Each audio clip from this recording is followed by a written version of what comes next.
Du hast also vor, nach Japan zu reisen. Sehr gut. Dann erfährst du von mir jetzt genau das, was du für die Einreise alles wissen musst, was dich erwartet, worauf du unbedingt achten musst und viele weitere Details auch zum Thema Zoll. Ich gebe dir hier eine umfangreiche Anleitung, sodass du top vorbereitet sein wirst. Ich selbst lebe schon seit ein paar Jahren in Japan und bin schon unzählige Male von Deutschland aus ins Land der aufgehenden Sonne gereist. Ich habe daher also schon einiges an Erfahrung sammeln können und diese werde ich mit dir nun teilen. Trotzdem, auch wenn ich schon sehr oft nach Japan eingereist bin und vielleicht einiges weiß, informiere dich immer auch noch auf der Webseite von der japanischen Botschaft in Deutschland, da sich eventuell einige Bestimmungen auch ändern können. Gerade aufgrund der aktuellen Lage, bedingt durch den Coronavirus, gibt es noch Einschränkungen, auf welche ich am Ende dieses Videos kurz eingehen werde. Falls du dich also in erster Linie dafür interessieren solltest, kannst du jetzt gern bis zum letzten Teil des Videos springen. Ansonsten würde es mich aber auch freuen, wenn du bis zum Ende dran bleibst und meinen Kanal damit ein bisschen unterstützt. Los geht es bei dir zu Hause. Die ersten Gedanken, die dir vielleicht kommen, sind sowas wie: Brauche ich ein Visum oder brauche ich Impfungen? Und ich meine hier nicht nur die Covid-Impfung. Die Antworten auf diese beiden Fragen und die meisten anderen wohl auch wird erstmal Nein sein. Du brauchst eigentlich nichts Spezifisches in Deutschland vorzubereiten.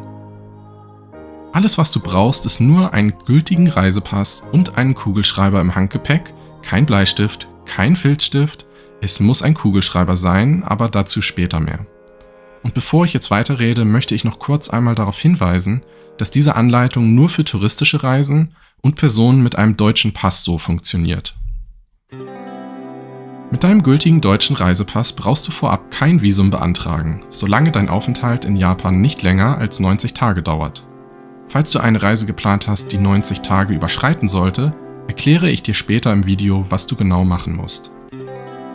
So, du hast nun also deinen Koffer gepackt, den Reisepass bereit und dein Ticket gebucht.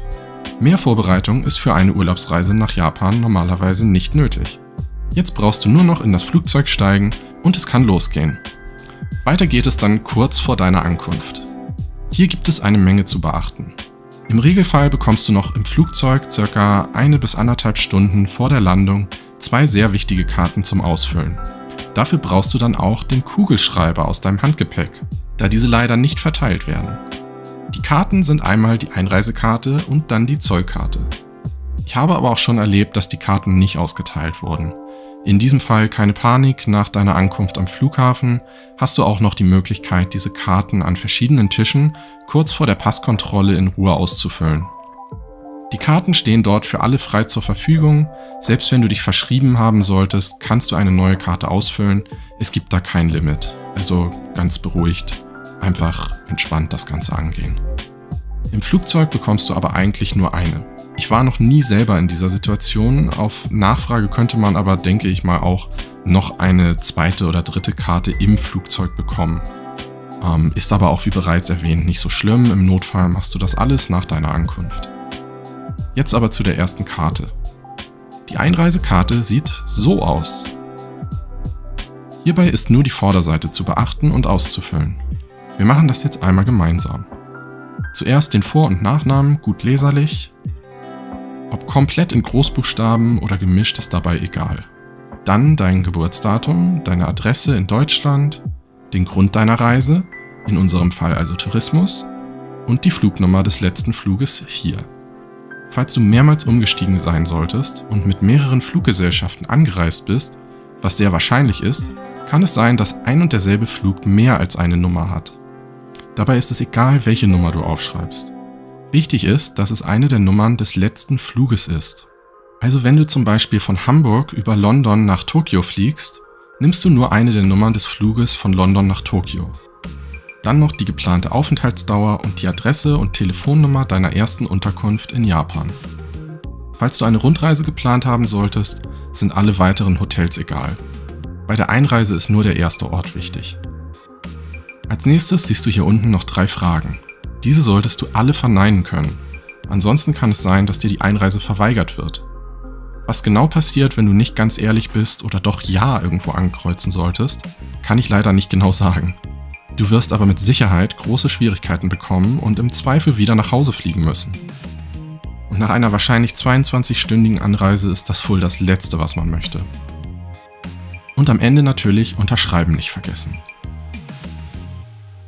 Als nächstes füllen wir die Zollkarte aus. Das ist eigentlich fast das gleiche wie mit der Einreisekarte. Name, Adresse, Flugnummer etc. Allerdings musst du hier deinen Startflughafen und da noch deinen Beruf eintragen. Falls du Schüler oder Student bist, schreibst du einfach das dorthin. Außerdem schreibst du hier deine Staatsangehörigkeit und dort deine Passnummer hin. Die Kästchen solltest du wieder bei No ankreuzen. Das Einzige, was eventuell zu beachten ist bei Nummer 2 das Kästchen. Für den Fall, dass du wirklich viel Bargeld mitnehmen solltest, kannst du hier Yes ankreuzen, wenn du mehr als umgerechnet ca. 7.000 € bar mit dabei haben solltest. Am Ende wieder unterschreiben und wenn du nichts weiter zu verzollen hast, brauchst du die Rückseite nicht weiter zu beachten. Selbst Alkohol und Tabakwaren dürfen bis zu einem Wert von umgerechnet ca. 70 € zollfrei eingeführt werden.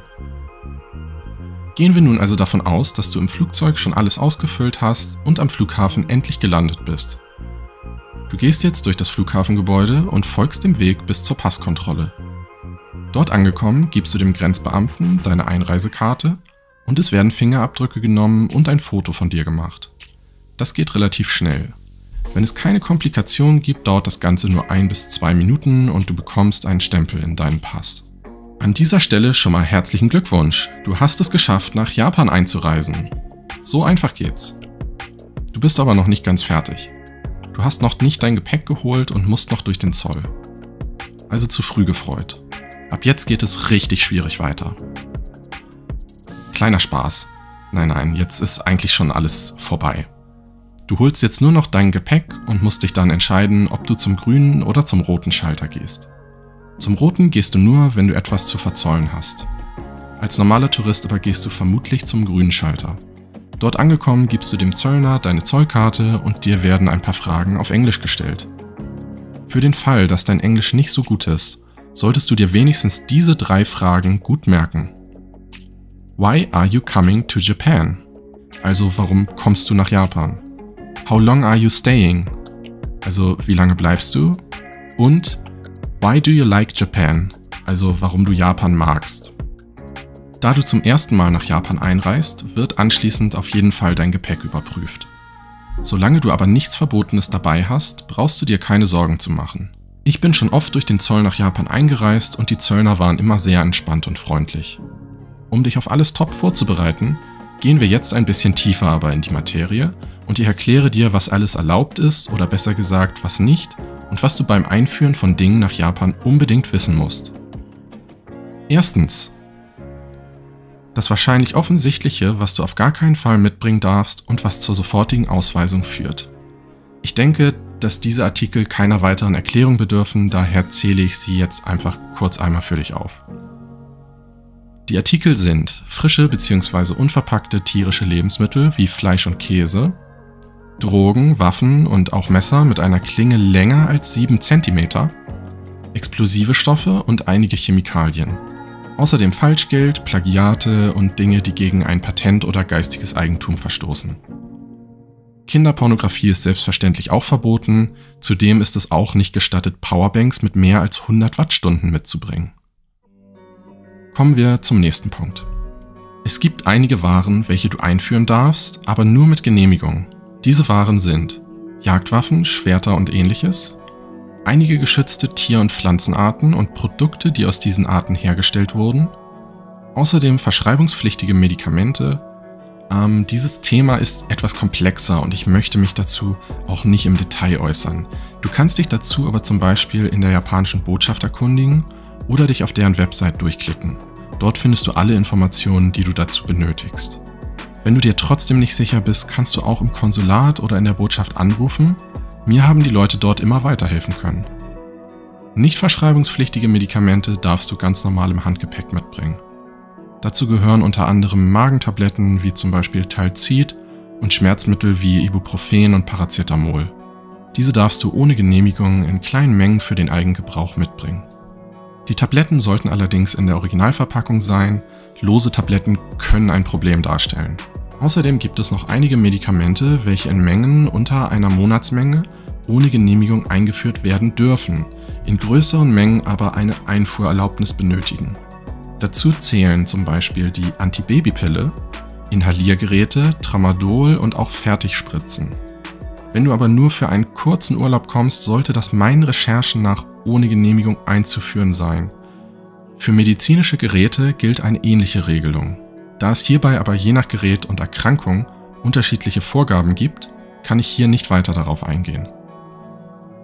Im nächsten Punkt komme ich zu den Dingen, die du mitbringen darfst. Dabei gilt im Allgemeinen folgende Regel.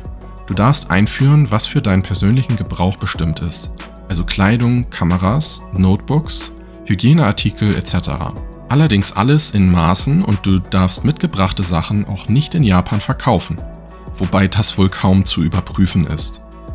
Professionelles Equipment und Sportausrüstung zählen da auch mit zu. Wo es aber Begrenzungen gibt, ist Tabak, Alkohol und Parfum.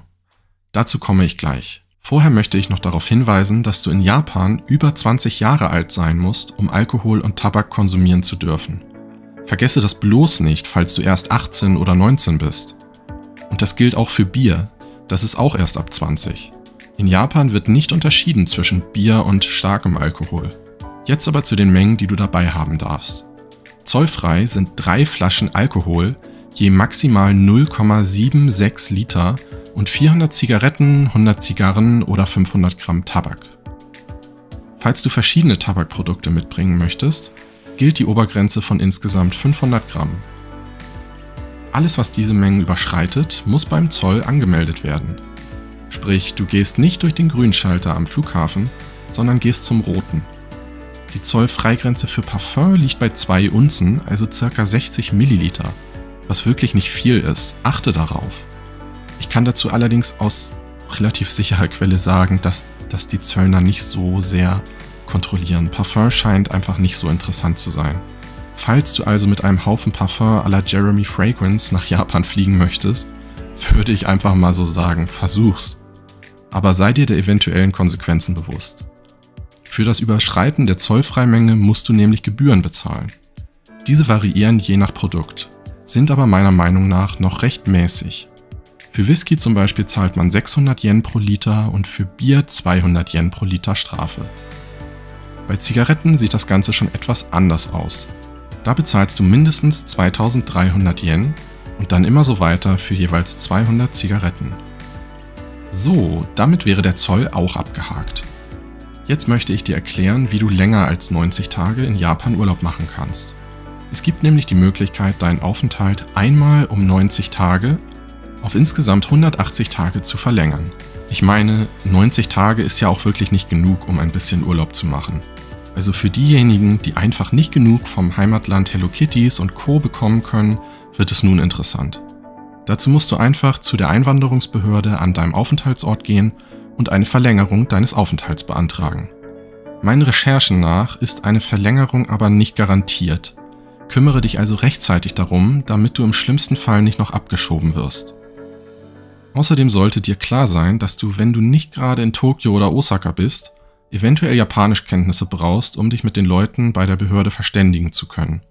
Englisch ist in Japan immer noch nicht selbstverständlich. Wir machen jetzt einen kleinen Zeitsprung. Du hattest einen schönen Urlaub und kommst gerade am Flughafen in Japan an, um nach Deutschland zurückzufliegen. Bei der Ausreise gibst du dem Grenzbeamten wieder deinen Reisepass und du bekommst einen Ausreisestempel. Das war's, du kannst jetzt ins Flugzeug steigen und entspannt nach Hause fliegen. Als letztes jetzt erkläre ich dir noch schnell, was du aufgrund von Covid noch beachten musst. Zurzeit sind noch folgende Unterlagen vor deiner Abreise aus Deutschland erforderlich. Diese nimmst du mit im Handgepäck und wirst dann bei deiner Abreise in Deutschland und eventuell auch bei deinen Zwischenstopps, ganz sicher, aber bei deiner Ankunft in Japan danach gefragt. Die nötigen Dokumente sind ein negativer Covid-Test inklusive eines Formulars vom japanischen Gesundheitsministerium, welches du auf der Website der japanischen Botschaft in Deutschland kostenlos herunterladen kannst. Zu dem Test gibt es einen QR-Code, welcher sehr, sehr wichtig ist. Nimm den Code mit dem dazugehörigen Passwort auf jeden Fall mit. Falls du gegen Covid geimpft sein solltest, kannst du auch eine von der japanischen Regierung anerkannte Covid-19-Impfbescheinigung alternativ mitnehmen. Dann entfällt der eben angesprochene Test. Mehr gibt es im Moment nicht zu beachten. Für eventuelle Änderungen überprüfe auf jeden Fall noch einmal die entsprechenden Websites. Die wichtigsten Links dazu findest du unten in der Videobeschreibung. Und damit wäre es dann das auch schon gewesen. Ich hoffe, ich konnte dir die ein oder andere Frage beantworten. Bis zum nächsten Mal und viel Spaß auf deiner Reise. Tschüss!